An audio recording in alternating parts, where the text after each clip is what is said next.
Hello and welcome. We're at episode number 40 of the Hilarious Humanitarians podcast, which is going to be a part 2 of last week's grief and loss. My name is Frances Echeverria, licensed marriage and family therapist. Deanna Silverman out this week, but we can be found online 24/7. Deanna is at Hilarious Humanitarian on Instagram and hilarioushumanitarian.com. You can find me, Shut Up Skippy, on Instagram, Snapchat, and also at the website, shutupskippy.com. So today we're going to be back with Vanessa Fierstadt, a fellow LMFT who joined me last week to talk about grief and loss. And if you're just tuning in and missed the first part of this, dare I say it, but I ask that you pause this one, go back and listen to part 1, because we don't want you to miss out on some important parts of Vanessa's story. And try as we might, we barely touched on the topic last week. And with so much great feedback, we first want to say thank you and also spend another episode on grief and loss and what that looks like in today's world. We're going to direct you to some useful resources before we're all through, and check in on self-care and pushing your comfort zone in an effort to build resiliency, because we challenge you to do that every week. It will have its payoffs. Before we start, we want to thank you, first of all, for listening. Please rate and subscribe the podcast. And remember that this podcast is for informational purposes only, does not constitute medical advice, and is not a substitute for professional medical advice, diagnosis, or treatment. Always seek the advice of your physician, mental health professional, or other qualified health provider with any questions you have regarding a medical condition. Vanessa, thank you for joining me once again from Pasadena. Nice to have you. Hi, thanks. I'm glad to be here. So we're going to be getting into the second part of your story. We covered so much in that first episode. How did you feel with that being kind of shared with the world? I was sending you feedback. We got a lot of great feedback. Yeah, it was, I'm not going to lie, it was nerve-wracking to a point. I mean, I have shared a lot in my educational community and my therapeutic community here, but it was the first time going public with this, and so it was kind of nerve-wracking, but that was slowly dissipated after hearing such great feedback. I've actually had people reach out to me from the website, and I don't know, I think it was much needed, and that really was apparent, and so that made me feel like my story was helping other people, and that was wonderful to feel that way. Before we get into the second part of your story, and I think it's beautiful how we've split this in two, I do want to go ahead and let people know where they can find you, so they're not waiting to the end of this podcast. If they're in the Pasadena area, greater Los Angeles area, and are looking for somebody to work specifically with grief and loss. Yeah, absolutely. So the best way to reach me is through my website, mytherapypasadena.com. Okay, so we direct you there if you'd like to get in touch with Vanessa. And so kind of like we jumped right into the first one with the story of Greg and your tragic loss after getting married. There's been life after that, which I would think, I'm going to be honest, if I've heard your story now and I think about it, and I don't know if I would just check out from my love life altogether. Yeah, absolutely. Yeah, so we're going to talk about that, you guys, and then we're going to kind of get into the clinical nitty-gritty stuff. So, right. Yeah, life after. It's where do I start? I think people ask me that a lot, like you asked me at the end of the podcast, do you believe in love? And how do you get back into life? And I think it took me time to figure out what that would look like for me. And it was very baby steps, Dating was not something that I did right away, obviously, although some people do, and we'll talk about that in terms of grief reactions and things. Some people really want that intimacy and that closeness very quickly. Mm-hmm. And some people it's too heavy and it's too much to do that.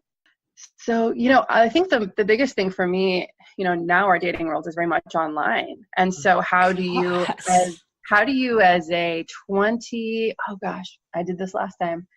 26, I think you said. 26, yeah, I think I was 25, 26. At that age, you have to decide, you have those options, single, separated, and many of them don't have that option. Now they do, and more of them are getting the widowed option. And I was like, wow, this is going to be very confusing for, the people in my age group to be like, is she joking? What does that mean? And so I think for a little bit I waited and didn't put that in, but I made very sure in my first date with people that I told them that I was a widow. It was a difficult process because you could see the uncomfortability. I can imagine that's not something, because you have to come out right away with that. I would think. Have to, because for me, it was so important that no matter what, whoever was going to be sharing this existence with me moving forward, and this life moving forward, would have to honor my story, would have to honor Greg and my life with him, and be able to let me experience that fully, even in my next relationship, right? And we'll talk about like boundaries and like, obviously, you know, there's things you over time put away and those types of things, but having to know the full story and honor that, and not be jealous by that, not be threatened by that. And so that was super important. So yeah, I think I did have a lot of negative reactions from people that didn't know what to do with the story, didn't know what to, I didn't have any really bad reactions. I was wondering, did you have one, was any like stood out, or one that was like, oh, that was a bad way to handle that? You know, I'm thinking back now because I probably blocked them out, but I think the normal thing was, wow, this sounds so heavy, right? People would use the word heavy a lot, which always has like this negative connotation, you know, like I come with baggage. Right. You know? Well, that's what it implies. Right. And I'm sure it was a little scary for people. Just because.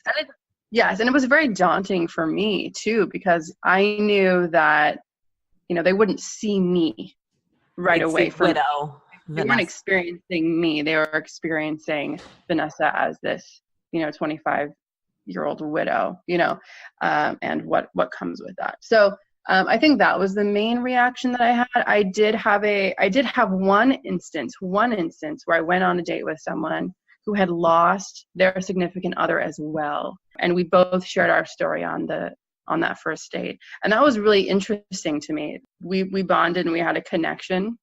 We didn't really date further, but to find that one person who also shared that at that age group was really interesting. And so we were actually still really good friends and we talk, but that made me feel like, oh, there's more of us. Does that make sense? Yeah. Right. But not choosing that as the thing that you bond over. Yeah, exactly right. And that's kind of what it came down to, right? There were other factors, obviously, of why we didn't work out, but that not having that be the one thing that, you know, that is the relationship. And that was a concern that we had. We were both babies in our grief, right? And so we were both not ready to let that person in. Does that make sense? Yeah, absolutely. You know, though, I want to kind of tangent for a second that there can be these, I think, very intimate, very real connections that are made from places of pain that we sometimes mistake for being something that's healthy. Absolutely. And so whether you're suffering the loss of a partner or, you know, I see it a lot with people who've been cheated on, like two people who've been cheated on get together, or somebody met somebody during a time where they were really supportive. It was a hard time in their life, but there's this like almost kind of messy bond that's mistaken for being a healthy one. And so it's good that you guys recognize that, but we can do that on so many levels. And so it's important to think about when you're in the dating world. So, all right. So that didn't work out. Right. Yeah. And it took me some time, you know, I don't think, I'm trying to, again, timelines, remember back. So Greg passed away in 2012. Yeah, I think you said 6 years ago. And that's the thing about grief, right? And losing somebody really important. You don't know. Yes. And so, and then I moved to Pasadena back in, I want to say 2016. And when I moved to, you know, I was burnt out. I was jaded, and I'm living, you know, in a big metropolis, you know. I think too, being a very authentic and raw human being on these first dates, people didn't know what to do with that. Oh, especially as therapists, because dating as therapists is like the word. Yeah, so I had a double whammy, right? Because not only was I a therapist and I'm analyzing everybody, but I was a widow, right? And so I had this like double thing going on. I was like, oh geez, like this is never going to be easy for me. But you know, the truth is, when I moved to Pasadena, I was tired and I was jaded, and I had met someone online, and I was going to bail on them. I wasn't going to meet them. I was I was exhausted and thought, I'm just going to go home and get my pajamas. Like, right. You're just over just it. hang out with myself. And a friend of mine texted me and she said, well, how do you feel today? How do you look today? And it was winter. And by the way, winter is my season. And I was like, I feel good. I'm wearing a turtleneck. Like, I feel cozy. And she was like, I think you just have to go, And so I went on this date. I met this man who had just moved to Pasadena the same week that I had moved to Pasadena. We walked to each other on our first date. We were literally like 2 blocks from each other. And we spent, I think our first date was like 6 hours exploring the city, hanging out. We had an instant connection. This is the guy you wanted to bail on. This is the guy I wanted to bail on. Yes. And I tell this story all the time. I'm like, don't bail, be present, like make it happen. And I thank my friend, by the way, who was like, you're going, And at the end of our second date, he said to me, he's like, I'm going to be honest. He was like, I just moved here. He was like, I have like 3 other dates lined up. He's like, but I'm canceling all of them. He was like, that just gave me chills. Yeah. He's like, I don't know. He's like, you're just wonderful and amazing. And by the way, he knew about my grief. And he was like, there's this thing next weekend and I really want to take you. And, this took me aback, right? Because first of all, I'm not used to this reaction. And second of all, there was something he wanted to take me to that was like something that I've wanted to do for a really long time.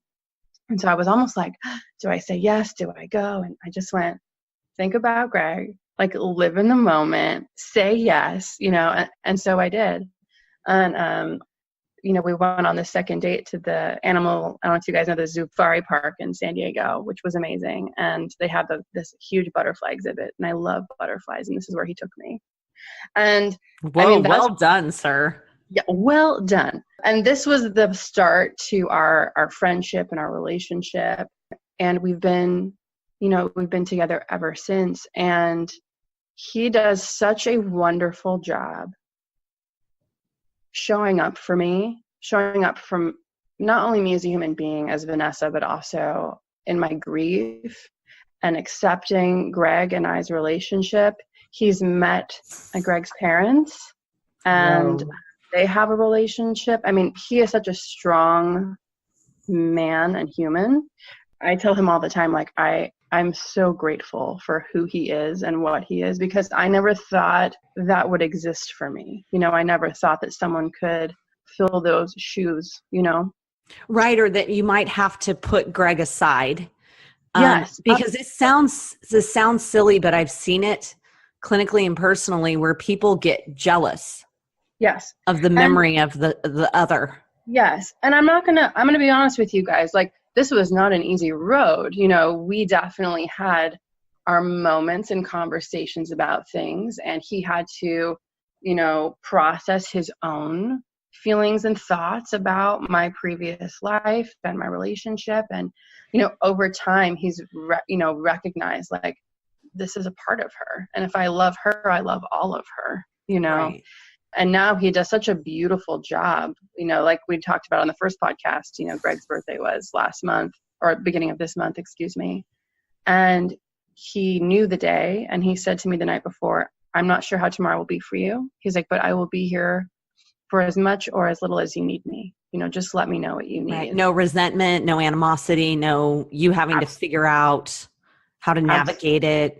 Yeah, absolutely. And I always verbalize to him, like, every year on either his birthday or anniversary, I'll do a post of some kind, And so I always share with him, now my partner now, that I'm going to post today on his page and for his birthday, just, because I want to let him know too, like, what's going to be out there, because he'll read that. Yeah. He'll read that thing and he'll, and give him the space to express himself. And so, yeah, I just feel like, and, and we talk about that, like, I feel lucky, and it's strange to say that after all of the pain and the tragedy, but to be able to have this second chance, right?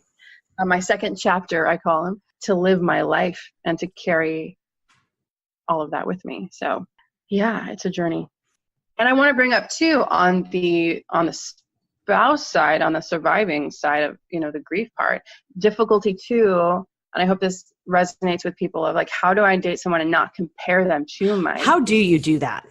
That's really being aware and mindful. So you were saying, as a spouse, being careful not to compare. Yes. And I think there's a natural part of that we can't control at the beginning, right? Like, oh, they don't do it this way, or, you know, they didn't say the same things he said, or, you know, because every human being is different. No one's going to express that. So it's kind of like this, you know, I think that's just part of the grief too, of like wanting someone. But I realized quickly, like, no, I actually don't want someone very similar to him, because I think that would be too difficult, too painful, you know? So I think having the check boxes of like, what's important to you, you know, and what do you need in a relationship, but also having the flexibility and the openness to know that you can still love again with someone very different from your first. Does that make sense? Right. I mean, you've obviously experienced this loss on this huge level, but I think people listening, if they've ever, you know, it's the relationship after a divorce. Like, let's take this in a direction that's relatable. And I've told my kids this, and I've told subsequent relationships, there is a part of me that is always going to love and be drawn to the father of my 2 children. No ifs, ands, or buts about it. We did not work out. I absolutely know it in the deepest places of my heart that us not being together is exactly what should have happened. But I can't go and be an asshole or deny that stuff, you know, in my subsequent relationships. Yeah, we're not buddies. We don't hang out. We can co-parent. And other than that, you know, it's pretty superficial. But to force somebody to deny any relationship that made them who they are today for the person showing up for the relationship now is a very selfish, immature thing to do. Yes. You know, and I don't know if this, you know, applies. You know, a colleague of mine, we were talking about this and how it relates to other people. And it's like, someone said to me, I would imagine it's kind of how mothers and fathers love their children. They can have multiple children and they love them all. They love them all differently. Right. Yeah. That doesn't mean they love them any less. And I just think that's a really poignant description of like how to describe relationships after you love. Does that make sense? Yeah. Especially, I would say, in the situation of really losing someone in the way that you did, because, you know, when you end a relationship and everybody's still alive, I don't look back and like yearning or what could have been, I guess, you know, and in your case, and comparing it to having multiple kids, I mean, I have 2. Your heart, you don't have a finite amount of love in your heart. And that's how I explain to my kids. It doesn't mean I stop loving my daughter less because I had my son. It means my heart grows. And that's how I would assume it is for somebody. Yeah. I love that. Yeah, exactly. Mm-hmm. That's the beautiful thing about love and connection, is that it is not limited. And I think sometimes maybe out of fear, jealousy and envy and those kind of things, those are all tied to fear, right? To like losing something that you like or love. It's that there's a scarcity, and really there isn't. Now I can see where it would go really wrong though, if, you know, you have some shrine or he does something and you say, well, that's not how Greg does it. Or, you know, there are those people that stay really, really kind of unhealthy. Like rigid. Yes. Yeah. Kind of that rigid, like everything must stay the same. Right. And I think it would be very detrimental to the person coming into your life, you know, if you weren't able to be flexible in those ways, or, you know, not let them have the space that they deserve. My guess is too that there was probably times when you wrestled with guilt of really enjoying a new relationship. Sure. Yeah, absolutely. Yeah. And I think by the time that I met my partner now, that had kind of dissipated, because I had been through like some mini relationships. And this was more of like this might be the relationship, you know? And so that was different, you know, and kind of like the milestones, because, you know, at some point, my relationship now will surpass the time frame that I had with Greg. I've already surpassed Greg in age, and that has been a very interesting dynamic for me. And that year was really hard for me when I surpassed him in age, just knowing that I kind of outlived him that way. So as this relationship grows, it's kind of the same dynamic, right? That at some point, that time, I'll get to new milestones and how to experience those fully without feeling the guilt of he didn't get to have this with me. Yeah. That reminds me, there's an account I follow on Instagram, and I jokingly say if he ever started a commune, I would apply to be a disciple or whatever. It's called Create the Love, and he's from the Vancouver area, I think it is. And he talks about, when we talk about we're looking for the one, that implies that if we don't find that one, we are going to be forever disappointed, right? Like maybe I missed them at the coffee shop where I was supposed to meet them. Well, then it's not really like the one if you missed meeting them. But he talks Right. about how there are going to be lots of ones. There are going to be lots of people that you connect to on these levels and that you can have beautiful relationships with. Now, those can last a long time or a very short time. I'm sure that there was something that connected with that fellow, with the man that you met that lost his partner, but it only needed to last for that short period of time. Yes. As you say that sparked another thought, which is the reality that after we have lost and loved, or loved and lost, the reality of that we know is very real, right? So loving someone again with the knowing that that person could also die, that I think for me has been one of the biggest struggles, to be honest with you. It is dissipated now that it's been some time in the relationship, but very difficult. And it's interesting because my partner now is a realist to his core, and he's like, he knows that, like, yes, I am going to die one day, and let's talk about that. And how do you feel about that? And like, I may very well die before you do. And so it's like, whoa, right? It's like opening up this like, holy moly, like, but I think it's also reality, right? And I'm not living in a world of denial where I think that, so again, going back to like the rose-colored glasses have come off. I think that's the biggest thing for me in my life is like, I know, and I think a lot of other grievers deal with this too, that as I get older, this will continually happen, whether it's family, whether it's my partner, whether it's my friends. And I think that's the toughest thing to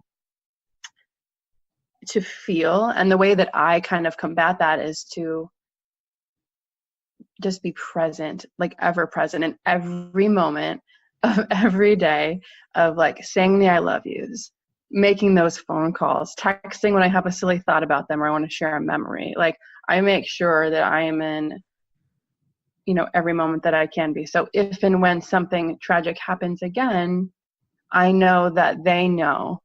Right. I love them 100,000,000%. Does that make sense? Absolutely. And that doesn't mean that you let them get away with walking all over you. So you always make the fights go away or trying to be a people pleaser. Yeah, absolutely. Like my relationship now, like we're a normal couple, right? Like we have normal bickering sessions and we have like our own little fights. Like, so we definitely have like normal things, but this is just in the part of like knowing that we're going to experience loss again and how we manage to repair that. Does that make sense? Right. And I like your idea about just being real. In fact, coming up on an episode, Deanna and I have already mapped out, let's talk about the fact you're going to die. People in their 20s and 30s, even 40s, sometimes 50s, don't think about it. So we don't think about having conversations about, what do you want to happen if something happens? What happens to your property? What do you want? Where do you want your kids to go or your dogs to go or stuff like that? So we're going to have a conversation about that coming up, about like advanced directives and things. Yeah. So I think that's so great and healthy because so many people don't get to have those conversations. And it just like, it just kind of takes this pressure off of like, if something does happen to your loved one, don't you want them to like not have that also as a burden? Exactly. When you pass, all these decisions that you have to make. Right. And sticking your head in the sand isn't going to help. One of the hardest things I went through was getting all of my stuff together for life insurance because I'm like, I'm doing the adult things so that my kids are going to be taken care of and I'm figuring out how much money. And then I'm going, but yeah, I'm taking care of them, but this means that I'm gone. And it's the cognitive dissonance for that. It just have been so much easier to just been like, I'm young and healthy. I'm taking care of myself. I don't have to worry about it. Totally. But it's important for us to address. So what I'd like to do now is get into some of the things that we didn't get to last time. And that includes getting clinical. Like we want to know when we're talking about definition, symptoms, grief, bereavement, depression, what it is we're looking at. So 3 terms that we hear often in grief counseling and in the world, I think, is grief, bereavement, and mourning. So we're going to talk about like what those 3 things are. We talked about grief last time, which I think is pretty common, but I want to talk about it. It's the feeling caused by the end of or change in a familiar pattern of behavior, right? So when someone important to us dies, it represents an end to what has been familiar to us as human beings, and we are forced to adapt to this new kind of unwanted reality. Right. And I think if we think about it in terms of like describing it, it's like reaching out for someone who has always been there for us, to find out that when we reach out for them one more time, they're not present. Right. They're not there to reach back. And so I think that's something that we are forced to that's that real grief, right? That tangibleness, that we don't have them there anymore. Does that make sense? Yeah. And that applies. We're talking on the full extent of losing somebody if they've died, but also the dissolution relationships. It also is when circumstances change. Sometimes there's more grief wrapped up in the loss of a friendship than there is in a relationship. Sure. So and as we're talking about these 3 things, you guys, like this applies not just to death, right? This applies to grief of relationship, like we talked about, grieving a loss or a placement of some kind, right? Or housing. So that can be applied to all that. Right.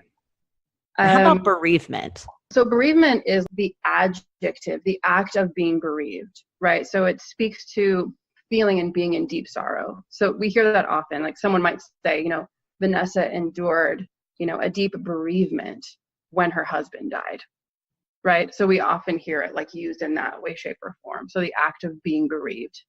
Okay.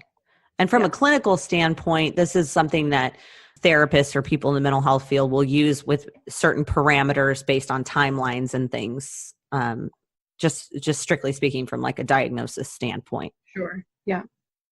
And then mourning, which is the outward expression of grief, right? Which is kind of like our grief gone public, right? So I'm still learning so much right now that I realize I didn't even know. Well, that's good. That's the whole point. So grief gone public is our mourning, right? And we've seen this societally probably since we were children, right? Which is when you go to a funeral, people wear what color?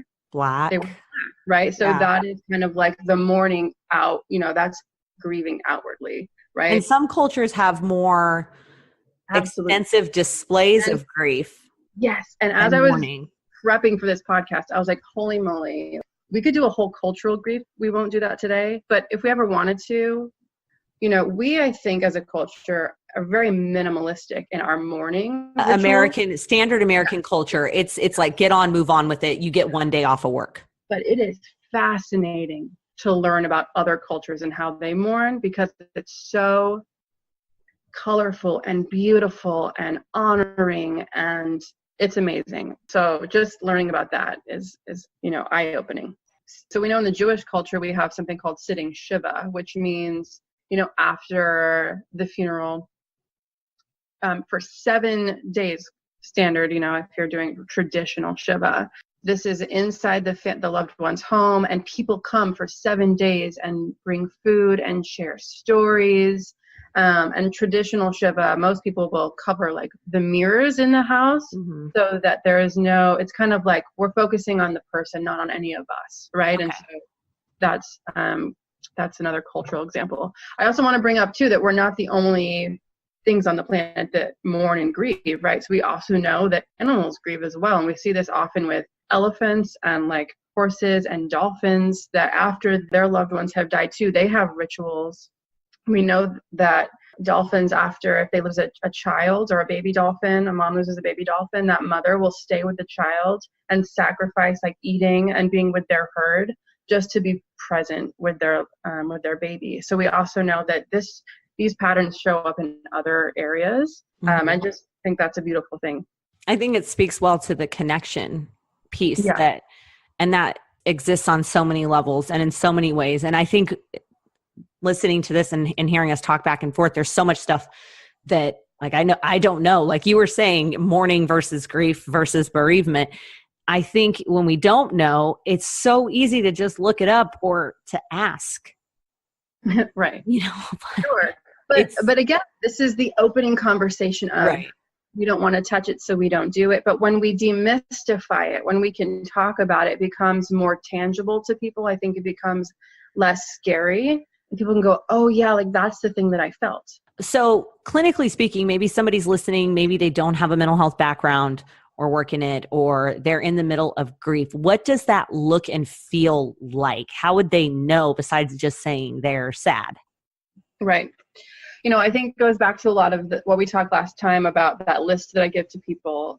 And so when you hear part one, I think the first thing is shock, right? And the idea of feeling like this is not real is a huge indicator.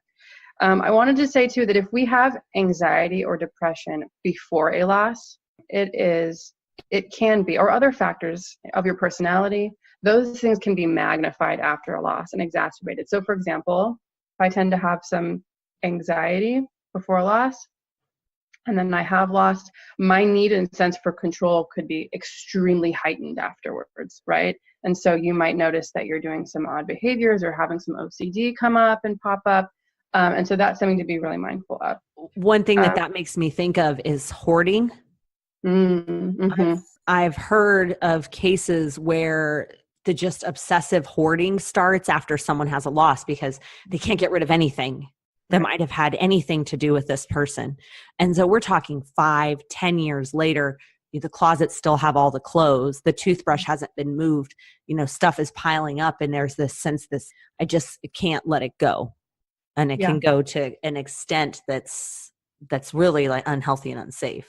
Right. And on that note, I just want to say a lot of people talk about those things, and I like to tell people there is no timeline for if and when you decide to have that kind of cathartic release of getting some of those things out of the house. And, some people keep those things for years. I think hoarding is different than keeping those things. Definitely, right? Definitely. I think that people struggle with that, like what's healthy, what's not healthy. And so we kind of have we talk about when it's impacting them, when they can't leave the house because they're worried about those things, when it impairs their functioning, then we have to start to talk about, is this longer healthy for you? Yes.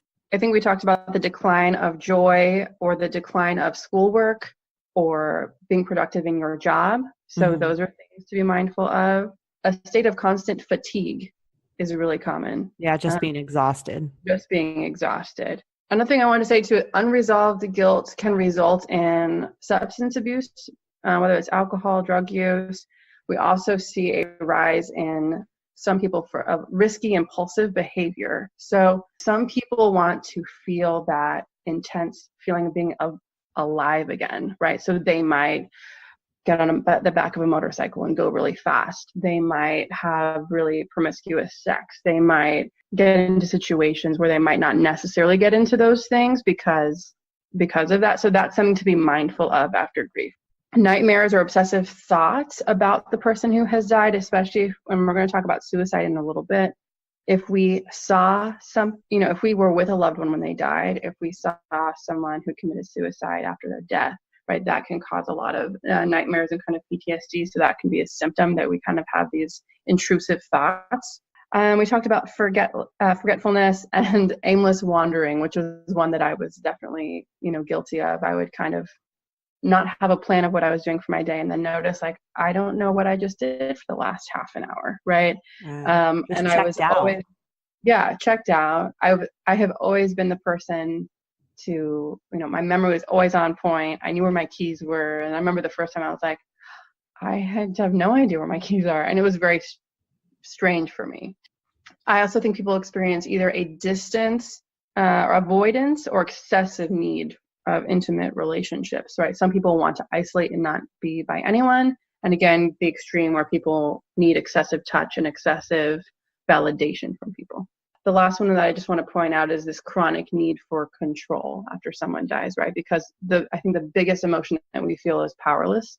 Yeah. And I experienced this too, especially in my relationships, where I was like, well, where is this person? They said they were going to be home by 7 and now it's 7:15, at very slight things, but it was kind of like this anxiety of, did something happen? And so just being mindful that these are things that you might experience, and all of those things are normal and healthy grief reactions. Not to say they don't feel good, but giving yourself space to go, okay, that might be okay. And I need to be able to explore that with someone about if it's impacting me and my functioning. So one of the things that we wanted to touch on specifically, we shared your story about dating after becoming a widow. Do you have anything else, any bits of information about moving on after a relationship like this ends? Moving on in terms of like the steps, how did you, you said this earlier when you told your story that some people jump right in, some people take a while. Yeah. Is it just kind of, there's no handbook for how to do this. Yeah. And maybe that's why I paused, because yes, everyone is different. And I think you have to do you, right? I knew of some people like within my grief group who dated sooner. I know some people in my grief group who still have not dated. I think you have to just be very aware of how you're feeling and what your needs are, and go slowly. And I think also, what is your intention? Yeah. So one thing I'll bring up, if a relationship ends, let's say you just got out of a very long relationship that ended for whatever reason, not necessarily that someone died, but the relationship ended. Do you jump right into another one? These like I'm guilty of this. I think sometimes this like serial monogamy stuff, or are you doing it to numb feelings and not feel alone, to distract yourself? Like, where is your intention coming from in this urge to connect?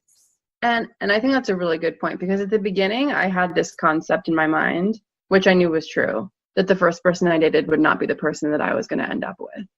And so for me, I knew that I was dating to, have a companion, but not someone necessarily that I was going to love. Right. And I think that that's an honest thing.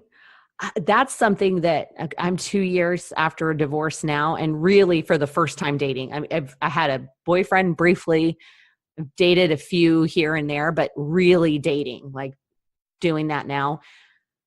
And to just not go into it with any expectation of this is going to be the person, it's just, this is me getting to know me through other people. And that might sound a little self-centered, but part of it is just figuring out like what works for you. What worked for you at 25, 26 as a widow, what works for me at 35 as a single mom that's been divorced, and just not using people, but I think just being honest and trying to figure out what connection looks like now. Yeah. Absolutely. And I knew what I needed, like in the back of my head, like later on, like now in the relationship that I'm in, I knew that I had to be with someone who was, again, very much that same like life liver to his right. core. Absolutely. I had to be with someone who was going to experience, because that's me, right? I am the kind of like nomad travel bug, weird. That's your type. Right. Yeah. And so those things were important to me. And I think that just kind of unfolded as time went, and I knew that when that person came into my life that it was time to enjoy those things again.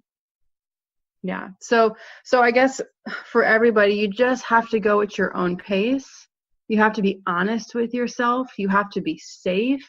Don't push yourself into something because you think society tells us that we have to be with a partner. I was single for most of this, and to be honest with you, it was the most growth I've had ever. And then on the flip side, though, when your friend calls you up and says, look, do you look cute? Do you feel like go anyway? So to also push past that, like, right. Yes. You do have the perfect excuse. Right. And I'm not saying that to be like flippant, but when you're in a place of grief, whatever, from a loss to a divorce to whatever, you always have a good excuse to back out. Like, right. This is too hard. I'm not ready. Yeah, exactly. Yeah. And so I think you're right. There is that part where I'm like, you just got to say yes. What's that movie with Jim Carrey? Like Yes Man, or yeah. And so I think just being able to say yes to life. One thing I wanted to point out is you mentioned like, just say yes, just go. What I've tried to do is like flip the script on really terrible situations. And I did my first blog about this at my website, where I walked into probably one of the worst first encounters with somebody a couple weeks ago. And I just took it from well, let's sit back and see where this shit show goes.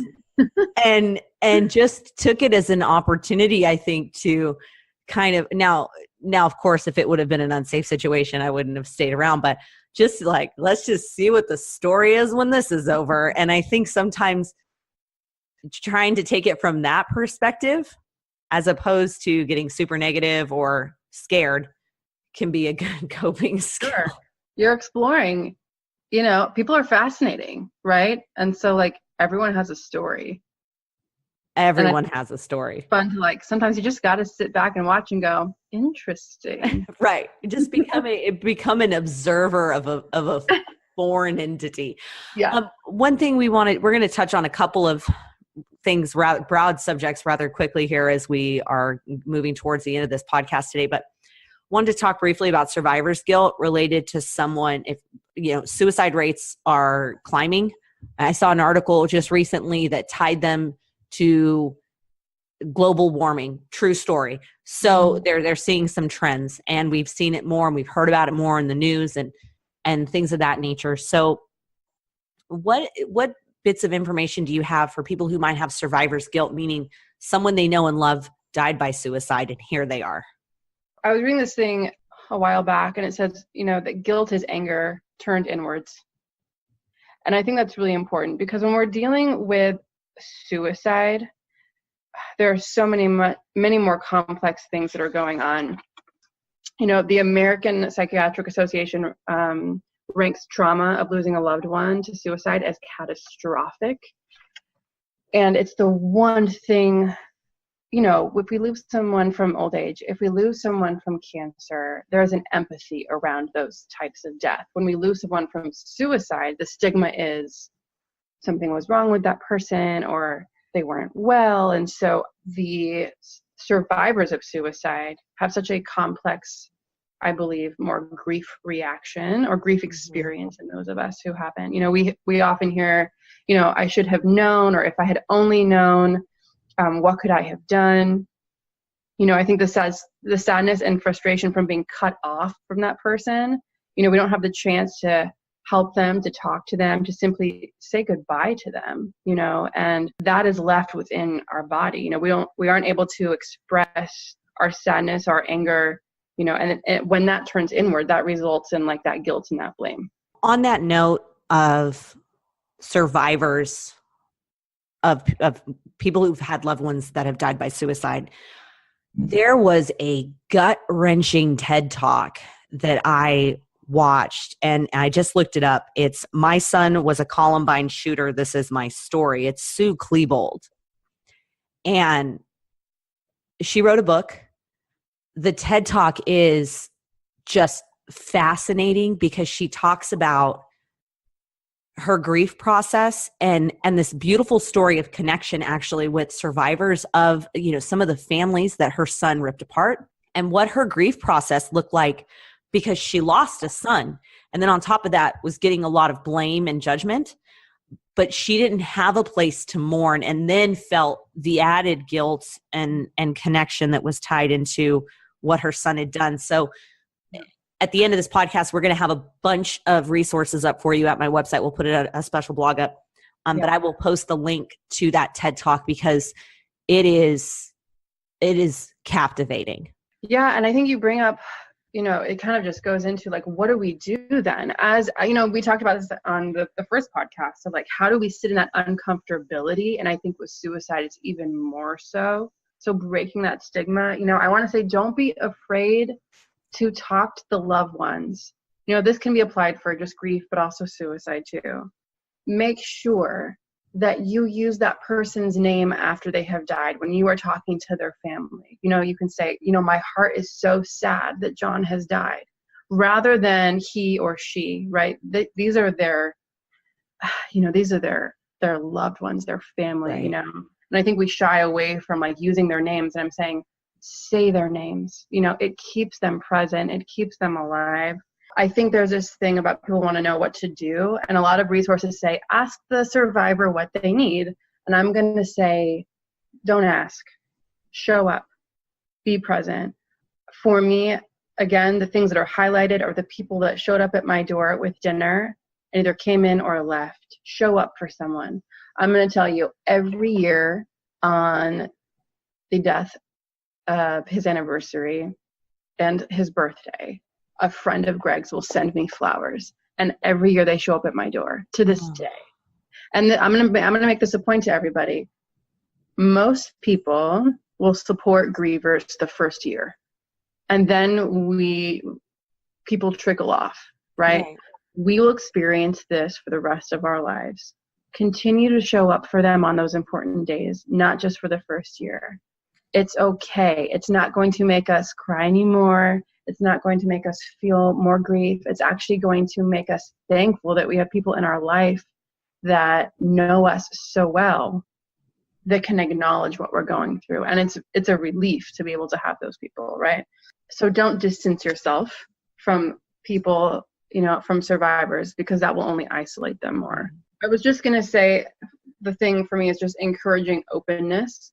Like, besides the isolating part, let them tell their story, right? So many people, especially for suicide survivors, like that's, it's such a difficult thing to be able to share. So either encourage openness, let them listen, offer them support by researching some support groups for them. And you can always send those and email those to them. People left books at my door. Honestly, I didn't read them at that time, but you can give people support in other ways if you aren't ready to sit. So I think the biggest thing we need from people is just in that patience. Right. One thing I wanted to bring up, and this is something that I'll be honest, and maybe at one point in my life, I would have been like, whatever. But through the course of maturing and also realizing that people's lives are very different now in terms of getting married, having lots of kids, timelines, stuff is very different.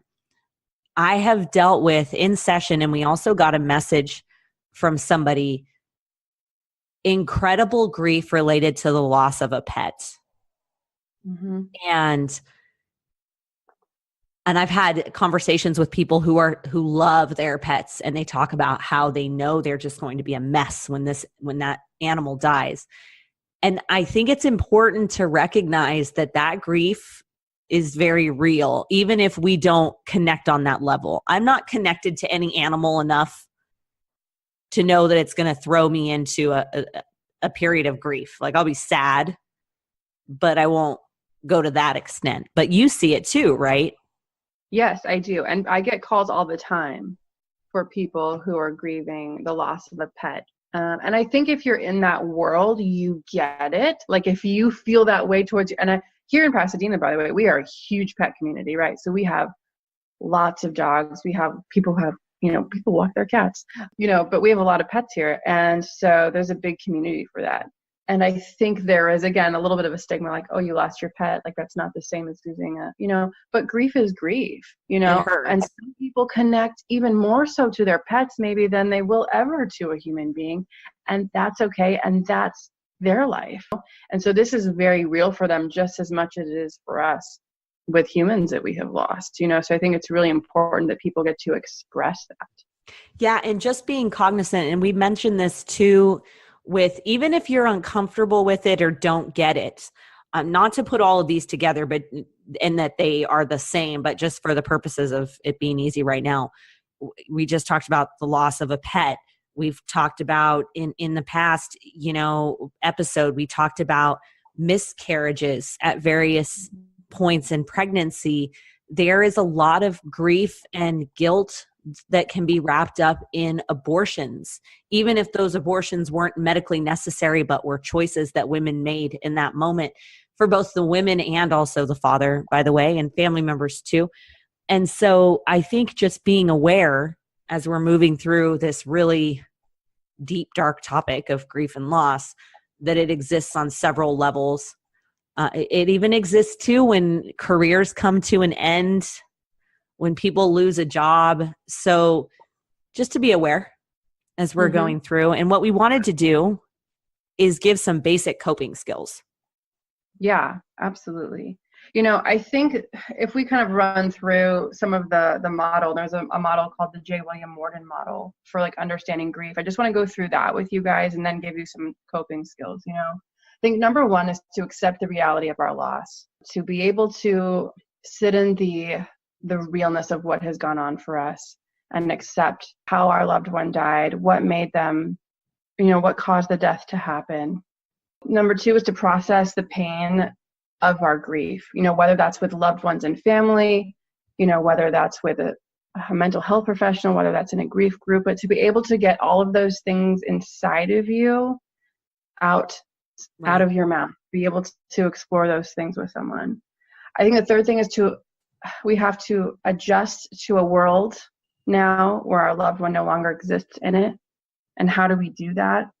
I think that's the toughest thing for us, living in a space where they no longer exist and what that means. And we have to, number four, find, I call this the bond.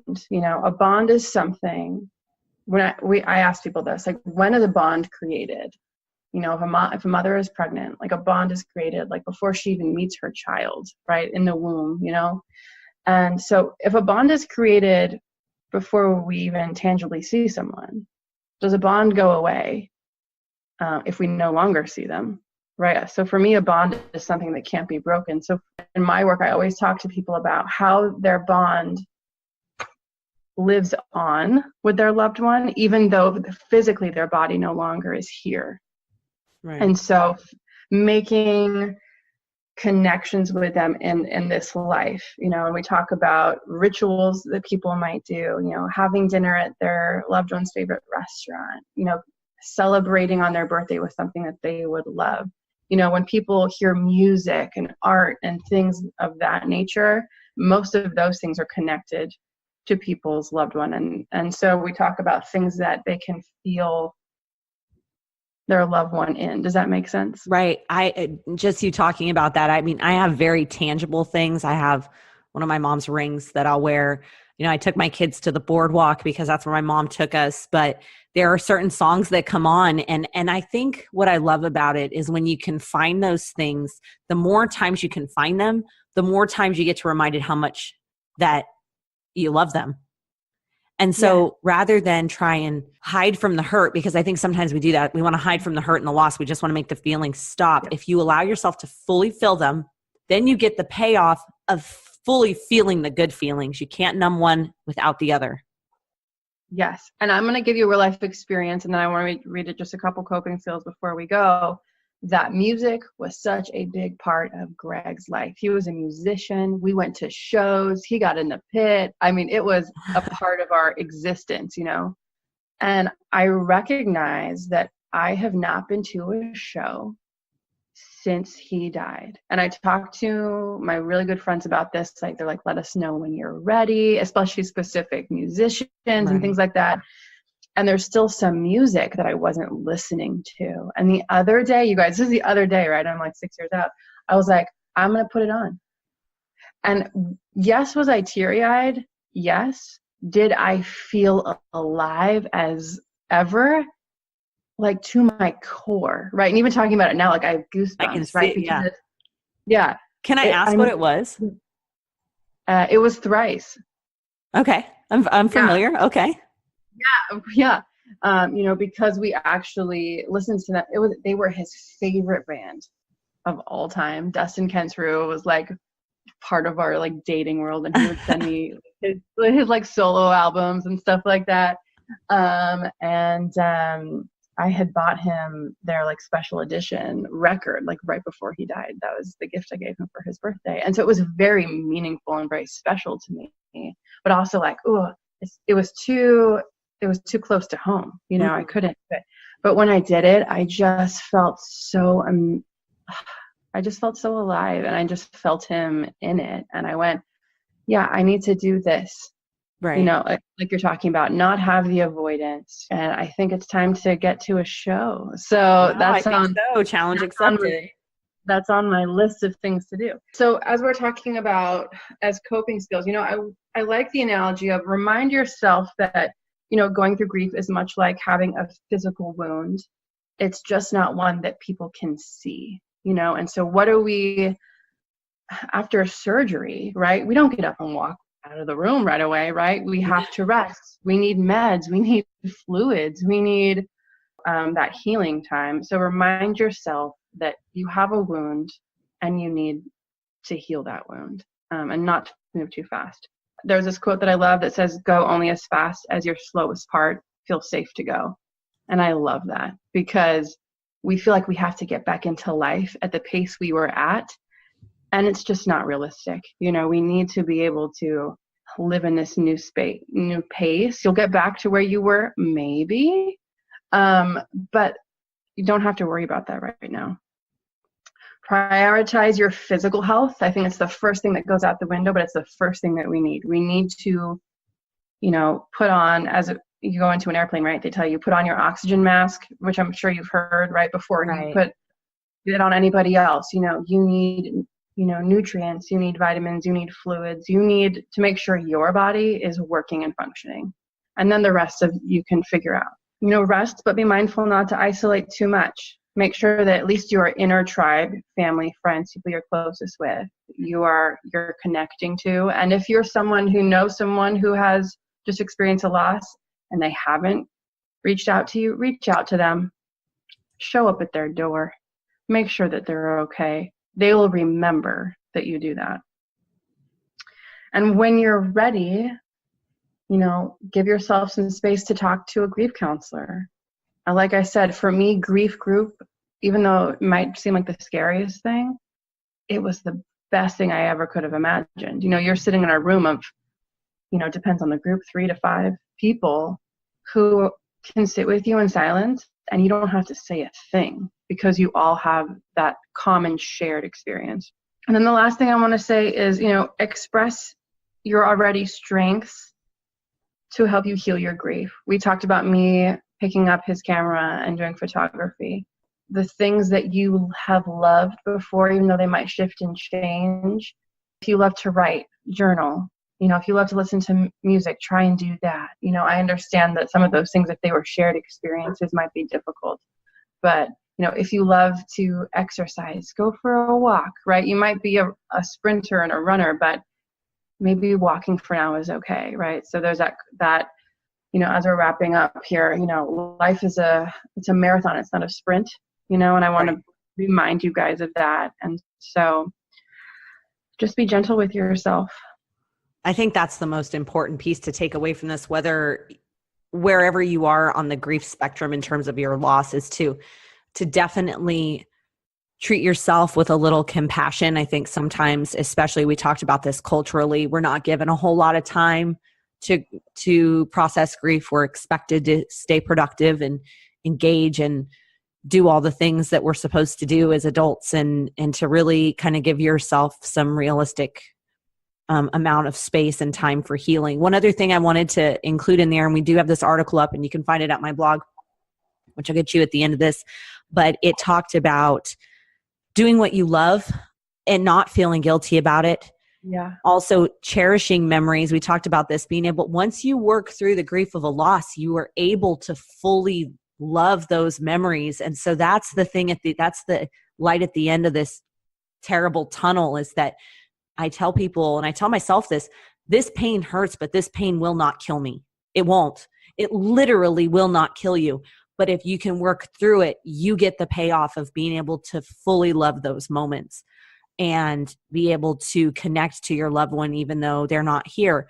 The other thing is too, if faith is an important part of your existence, or maybe a loss leads you to faith, embrace that religion or spirituality that you believe in to find comfort. I know sometimes people can turn away from their faith because of loss, because sometimes that doesn't make any damn bit of sense why you've lost someone or something you care so much about. And it can feel like punishment, but just, if that is an important part of your life, then to try and find comfort from your faith and your faith communities. As you said that, it brings up for me that I have had people come in who have been very involved in their community and their church and their faith and their religion, who are very angry with God. And so it's almost like grieving that as well. And so I think you're right, just giving them time to find what brings them comfort and processing that. So in closing, if you'd like more information, some books, I know you mentioned that people had dropped off books that at the time you weren't ready to read, but a few that I've found that have been really, really useful. There's a book called The Places That Scare You by Pema Chodron that's really good, a monk that wrote that book. And it has a definitely Eastern philosophy feel to it, but it's really good for multiple reasons, just in that place of that scariness, I guess. There's also Sheryl Sandberg. She did a lot of press with her book, Option B, Facing Adversity, Building Resilience, and Finding Joy. She was the Facebook COO whose husband died while they were on vacation. Really tragic story. He died while it was some sort of just like fluke thing. They were out waiting for him, and I think if I remember correctly, he had fallen and then proceeded to die there on the floor of the gym while they were on vacation. They had young children, and she talks about her experience and this idea of option B being that wasn't the way life was supposed to go. We also direct you to your local places of worship. It is, if that is something that you're looking for help and understanding. Heinz Hospice, you can go to heinzhospice.org. I'm going to be honest, I don't know if this is something bigger than just in the Valley here where I live in California, but I am posting up a link because they have an amazing amount of links and support and references for parents who are grieving the loss of a child, for children who are grieving, for adults that are in the grieving process, and just in general, people that are dealing with loss. And also, we will put that Sue Klebold TED Talk. Do you have any more resources you want to add? Yeah, I'm going to send you maybe some books, and you can add that to the link as well. Okay. There's How to Survive the Loss of a Love by Melba Calgrove. That's a very good one. When Bad Things Happen to Good People is a book by Harold Kushner. I'll send you a list of these so you can add them to the book. Perfect. To your site. And there's also one about children's book for grieving, which we didn't. I know we didn't go into that, yes. but I also have some books. I have a book for kids called My Memory Book for Grieving Children. And I want to just say, for those people that are in the Los Angeles area, Our House is an amazing organization, and they have a ton of resources and groups as well. So Our House, OUR House. And then ADEC, which is the Association for Death and Dying Education, they have a resources tab and then an organization and links tab. They have an incredible amount of resources. And then I just want to mention, because we talked about suicide, the National Suicide Prevention Lifeline. And I'm just going to say that number, which is 1-800-273-8255, for those who need more support and or wanting to talk to someone about suicide prevention. And one other thing, I'll put the post up on the blog as well, but one thing I wanted to read, this actually comes from Reddit from 7 years ago, and I have shared this with people. It's related to loss, but also not just death, but to grief of relationships. I've used it with all different types of clients dealing with grief and loss, and I want to read this here, and then we'll wrap up. But it says, it was by G. Snow, and we've shared this before, but it says, "All right, here goes. I'm old. What that means is that I've survived so far, and a lot of people I've known and loved did not. I've lost friends, best friends, acquaintances, coworkers, grandparents, mom, relatives, teachers, mentors, students, neighbors, and a host of other folks. I have no children, and I can't imagine the pain it must be to lose a child. But here's my 2 cents. I wish I could say you get used to people dying. I never did. I don't want to. It tears a hole through me whenever somebody I love dies, no matter the circumstances. But I don't want it to not matter. I don't want it to be something that just passes. My scars are a testament to the love and relationship that I had for and with that person.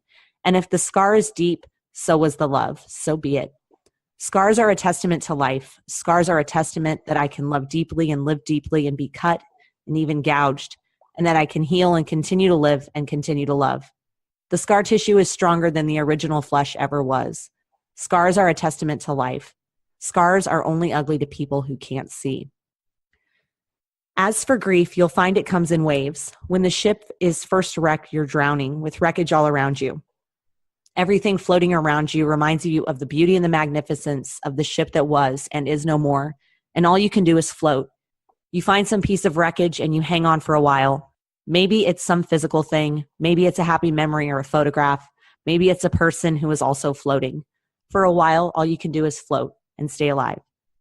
In the beginning, the waves are 100 feet tall and crash over you without mercy. They come 10 seconds apart and don't even give you time to catch your breath. All you can do is hang on and float. After a while, maybe weeks, maybe months, you'll find the waves are still 100 feet tall, but they come further apart. When they come, they still crash all over you and wipe you out. But in between, you can breathe and you can function. You never know what's going to trigger the grief.